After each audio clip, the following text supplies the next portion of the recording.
in the future, and it's super fun to work in the future for the right kind of person. You need to be nimble and robust. So you need to be able to take a punch, and you also need to be quick and innovative and doing new things at a high speed. That's the best defense against the future. And you have to always be leaning into the future. If you're leaning away from the future is going to win every time. Never, ever, ever lean away from the future. We all have adversity in our lives. I doubt if you really, if you know somebody, any friend or anybody that you talk to, there's no lack of adversity. And by the way, that's good, because it's what teaches us how to get back up. You fall down, you get back up. It always happens. And, you get certain gifts in life and you want to take advantage of those. But I guess my advice on adversity and success would be to be proud not of your gifts, but of your hard work and your choices. So, you may be, the kinds of gifts you get in life, you might be really good at math. It might be really easy for you. That's a kind of gift. But practicing that math and taking it to the next step, that could be very challenging and hard, and take a lot of sweat. That's a choice. You can't really be proud of your gifts because they were given to you. You can be grateful for them and thankful for them. But your choices, you choose to work hard. You choose to do hard things. Those are choices that you can be proud of. Being an inventor requires, because the world is so complicated, you have to be a domain expert. I mean, in a way, even if you're not at the beginning, you have to learn enough so that you become a domain expert. But the danger is, once you become a domain expert, you can be trapped by that knowledge.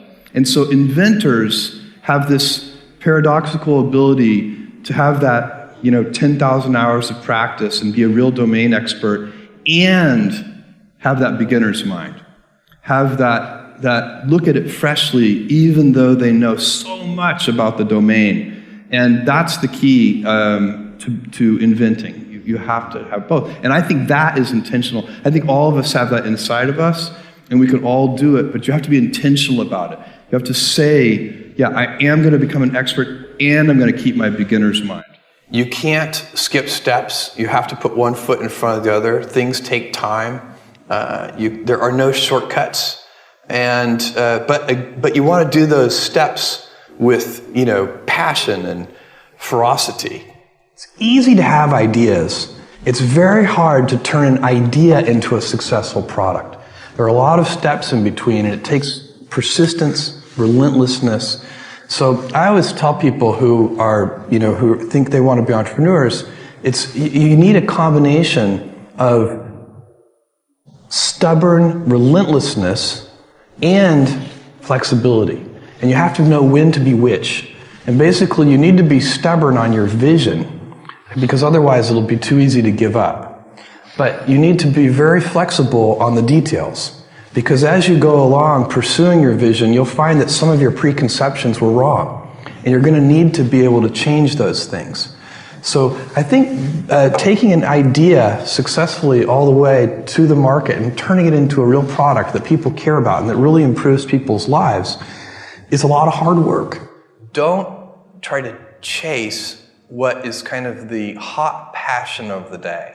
I think we actually saw this. I think you see it all over the place in many different contexts, but I think we saw it in the internet world quite a bit, where, at the sort of peak of the sort of internet, mania in, say, 1999, you found people who were, very passionate about something. They kind of left that job and decided, I'm going to, do something in the internet, because it's, it was almost like the 1849 gold rush in a way. I mean, you find that people, if you go back and study the history of the 1849 gold rush, you find that, at that time, everybody who was within shouting distance of California was, they might have been a doctor, but they quit being a doctor and they started panning for gold. And that almost never works. And even if it does work, according to some metric, financial success or whatever it might be, I suspect it leaves you ultimately unsatisfied. So you really need to be very clear with yourself. And I think one of the best ways to do that is this notion of projecting yourself forward to age 80, looking back on your life and trying to make sure you've minimized the number of regrets you have. That works for career decisions. It works for family decisions. Do you want? I have a 14-month-old son, and it's very easy for me to, if I think about myself when I'm 80, I know I want to watch that little guy grow up.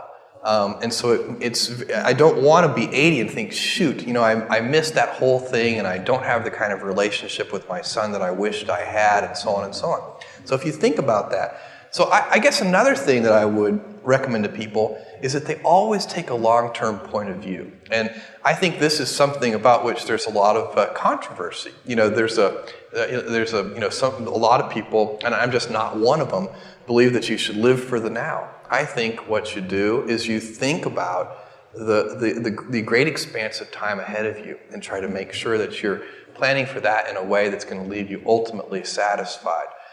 So this is the way it works for me. And everybody needs to find that for themselves.